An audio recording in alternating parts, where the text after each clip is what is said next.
বাংলাদেশের সাবেক প্রধানমন্ত্রী শেখ হাসিনা, তার কন্যা সাইমা পুতুল সহ যেই প্লট দুর্নীতি মামলাটি ছিল, এটার আজকে রায় হয়েছে।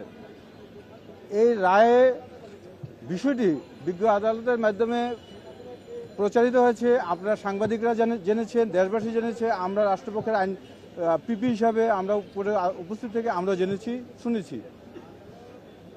ক্ষুব্ধতা এবং সংক্ষুব্ধতা বিষয়টা নির্ভর করবে আমাদের কমিশনের উপরে। আমরা কমিশনকে এই রায়ের বিষয়টি অবহিত করব।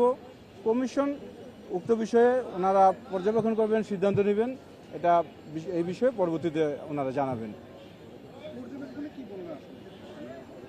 আর আজকের এই রায়ের মাধ্যমে একটা জিনিস খুবই স্পষ্টভাবে প্রতীয়মান হয়েছে যে মা যতই ক্ষমতাশালী হোক না কেন, দেশের প্রধানমন্ত্রী হোক না কেন, তবুও দুর্নীতির মাধ্যমে যদি কোনো প্লট বরাদ্দ নিয়ে থাকেন বা প্লট বরাদ্দ দিয়ে থাকেন, তার থেকে রক্ষা পাওয়ার কোনো সুযোগ নেই। বিজ্ঞ আদালতের রায়ের মাধ্যমে এটা স্পষ্টভাবে প্রতীয়মান হয়েছে যে দুর্নীতির মাধ্যমে অর্জিত প্লট বা প্লট প্রদান করা বা গ্রহণ করা কোনোটাই বিচারের ঊর্ধ্বে নয়।